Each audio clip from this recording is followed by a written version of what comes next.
తీర్చుకోదలిచిన వారు మాత్రమే అరుణాచలం శిఖరాగ్రాన్ని చేరుకోవచ్చు. కార్తీక దీపం రోజున పర్వతం పైకెక్కి నెయ్యితో ప్రార్థన చేసి వెంటనే కిందకి దిగాలి. కొండపై నుండి టైం పాస్ చేస్తూ చూడకూడదు. మొక్కుబడులు లేని వారు అకారణంగా కొండెక్కరాలు. ఆత్మచింతనలు కలిగిన వారు పర్వతం పైకి ఎక్కకూడదు. గిరి ప్రదక్షిణ చేసేటప్పుడు దారిలో ఉన్న తీర్థాలు, నందులు, అష్టలింగాలు, ముఖ్యమైన దర్శన ప్రాంతాల వద్ద సాష్టాంగ నమస్కారాలు ఆచరించాలి. ఒంటిపై మట్టి అలముకుంటున్న తలకు ఎట్టి పరిస్థితుల్లోనూ ఉండకూడదు. ఎందుకంటే సిద్ధులు, మహర్షులు పాదాలు ఊపిన పవిత్ర స్థలమన్న భావనతో సాష్టాంగ నమస్కారాలు చేయాలి.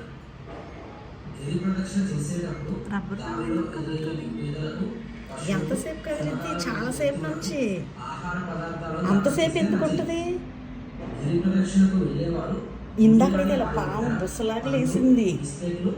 అదిగో అదిగో అంతలాగా ఎందుకు రియాక్షన్ అవుతుంది? ఎంతసేపు అవుతుంది అప్ప నువ్వు చెప్పు.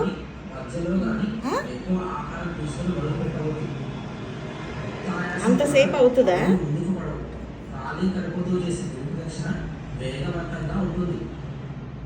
సమూహంగా గిరి ప్రదక్షిణ చేసే కంటే ఏకాంతంగా చేసే చూడు ప్రదక్షిణ చాలా చూడు కంపతీసింది కాంట్రాస్ట్ ఇప్పుడు రెండు అతుక్కుంటాయి.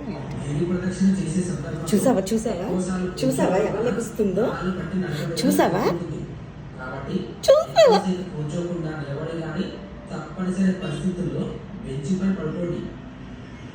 బరువు ఎక్కువగా ఉన్న వాటిని సంచులు, బ్యాగులు లాంటివి మీ కూడా తీసుకువెళ్ళకండి. ఉదయం పూట గిరి ప్రదక్షిణ చేయడం చాలా కష్టం. ఉదయం మళ్ళీ లెగుస్తుంది అటువైపుకి. గిరి ప్రదక్షిణ పౌర్ణమి రోజు ఎక్కువ మంది చేస్తారు. అలాగే ప్రదక్షిణకు వెళ్ళేటప్పుడు మీరు చిల్లర తీసుకువెళ్ళడం మర్చిపోవద్దు.